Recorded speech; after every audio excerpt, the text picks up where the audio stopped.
Bom dia, rapaziada. Tô aqui hoje pra gente poder falar um pouco da semana do nosso Vasco da Gama, né? Todas as notícias, tudo bonitinho. Tô aqui atualizando só a live, tá? Pra começar a conversar com vocês.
Então, rapaziada, notícia dessa semana do Vasco é: no sábado, o Vasco jogou com um time sub-20 com apenas 3 jogadores profissionais, que foram Vitor Luiz, Zé Gabriel e o De Luca, que começaram o jogo. E o Vasco empatou de 1-1 com o Nova Iguaçu jogando em São Januário, né? Esse foi o resultado na estreia do Carioca. O Vasco somou 1 ponto, Fluminense também começou empatando, Flamengo e Botafogo perderam na estreia. Então o Vasco conseguiu somar 1 pontinho jogando com o time sub-20. Eu acho um resultado importante.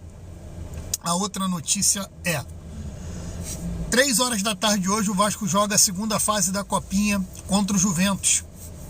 O jogo vai ser no estádio do Juventus e parece que os 4.000 ingressos já foram vendidos. É isso mesmo, 4.000 ingressos para um jogo de Copinha é muito interessante. E a outra coisa que eu vou falar são das possíveis contratações do Vasco e das contratações que já chegaram. Maurício Lemos, o zagueiro uruguaio que estava no Atlético Mineiro, já se apresentou no Rio de Janeiro. Ele chegou no sábado e hoje ele já deve estar se integrando ao elenco para poder estar treinando junto com os outros jogadores do Vasco, né?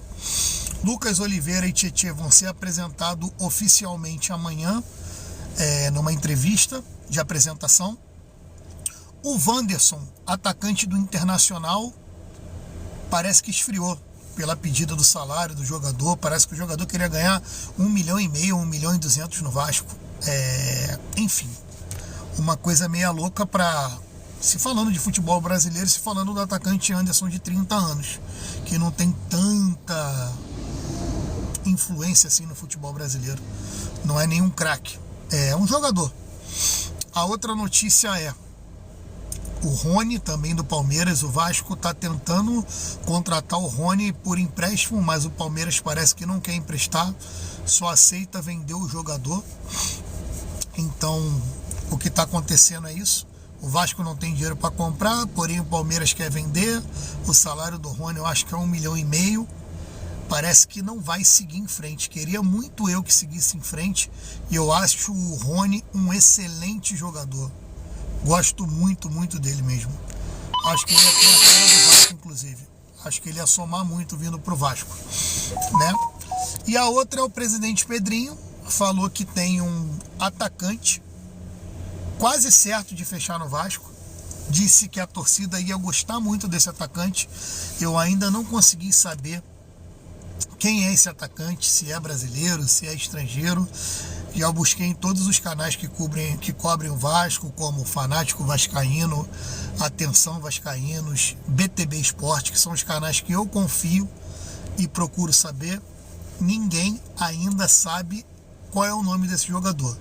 Parece ser um jogador de peso, ou que pelo menos chegue para ser titular, né? chegando para ser titular, já provavelmente deve ser um bom jogador. Não sei o nome dele, só sei que ele é atacante. Eu sinceramente gostaria muito que o Rony do Palmeiras viesse para o Vasco. Eu acho que seria uma contratação de peso, mas num nível assim absurdo, né? Totalmente absurdo. Vou falar um pouco aqui do time do Vasco ontem, que fez o jogo treino no CT Moacir Barbosa, quando o Casimiro de Abreu, Barra Paraíba do Sul. O time titular que começou foi o goleiro Léo Jardim, os zagueiros João Vitor e Lucas Oliveira, lateral esquerdo Lucas Piton, lateral direito PH, o Paulo Henrique. Na volância ali no meio campo, o Vasco começou com Jair, Paulinho e Tietê e Coutinho. Fez um esquema de 4-4-2 mais ou menos ontem, né? E o ataque foi o Verrete e o Alex Oliveira. O Vasco ganhou esse jogo treino de 7-0 e foram feitos 2 gols pelo Verrete, 2 gols do Payet, 2 gols do Jean Davi e 1 gol do Pumita. Não teve nenhum gol de nenhum jogador brasileiro, só jogador estrangeiro. Então a gente já vê aí que os jogadores estrangeiros continuam em alta no Vasco. Mas lembrando, foi um jogo treino contra um time sem expressão nenhuma, um time fraco, né? Um time pequeno do Rio de Janeiro, enfim. Mas o Vasco ganhou de 7-0, que deixa uma boa impressão. E o Carille, que todo mundo fala que joga muito atrás, é um treinador retranqueiro. Pelo que pareceu ontem, ele veio com um time bastante ofensivo. Você começar um jogo com o Jair, Paulinho, Tietê e Felipe Coutinho, se mostra que você foi jogando com o time para frente. Lembrando que eu acho que não é parâmetro o jogo treino de ontem. Mas é melhor a gente saber que o Vasco ganhou de 7-0 do que perdeu ou empatou, como aconteceu na semana passada. Esse time sub-20 que está jogando Carioca fez um jogo treino contra o Volta Redonda e perdeu de 3-0, né? Então, basicamente é isso. Notícias sobre a possível compra da Vasco SAF pelo grego Evangelos Marinakis. Pelo que eu apurei tudo aqui, o grego continua muito querendo comprar o Vasco, sim. Todos os canais de notícia que eu vi. Uma proposta formal que não sabemos se chega ainda em final de janeiro, início de fevereiro, ou chega em março. Isso a gente ainda não sabe como que vai acontecer, né? Não sabemos, porém parece que o grego sim, de fato, continua muito interessado em comprar o Vasco, porém não tem nenhuma proposta. O que eu acho independente de o Vasco conseguir vender a SAF nesse momento, o Pedrinho está fazendo da maneira correta, está tentando arrumar a casa, deixar o Vasco equilibrado e organizado, que isso vai ajudar a valorizar o futebol na hora de vender ele, né? E não sair vendendo a preço de banana, como foi com a 777, a gente está vendo aí o que aconteceu, o desastre que foi, e o Vasco ficar aí mais 10, 15, 20 anos sofrendo sem poder voltar a brigar nas cabeças. Nós vascaínos somos assim, nesse momento a gente não está nem cobrando o título. É óbvio que a gente quer gritar campeão. O mínimo que a gente está pedindo é um time organizado financeiramente, dentro e fora de campo, né? Tendo um time organizado, a torcida do Vasco já vai ficar muito feliz, porque a gente está aí há 20 anos vivendo dessa maneira e a gente continua apoiando, enchendo o estádio, vendendo camisa, a gente abraça o time, sendo ele bom ou sendo ruim. O mínimo que o Vasco pede hoje é um time competitivo e com as coisas sendo organizadas, provavelmente todo ano a gente com um time competitivo, brigando lá em cima, a chance da gente voltar a ganhar, voltar a ser campeão, vai ser gigantesca, né? Então é isso. Essa é a grande ideia hoje do Vasco, é se organizar financeiramente, tá organizado dentro e fora de campo, e a hora que chegar a proposta para vender a SAF, sem desespero e não vender o Vasco a qualquer custo. Vender ao preço de fato que o Vasco vale, né? Todos nós sabemos como é o Vasco da Gama, né? O Vasco da Gama é uma potência mundial. Queira sim, queira não, com todos os problemas, o Vasco SAF o Vasco da Gama, né? O Vasco SAF hoje é uma potência mundial para qualquer fundo esportivo que queira investir no Vasco da Gama. Tem vascaíno no mundo inteiro. Eu, por exemplo, moro aqui na Argentina fazem 7 anos e nunca deixei de acompanhar o Vasco, nunca deixei de comprar produtos do Vasco.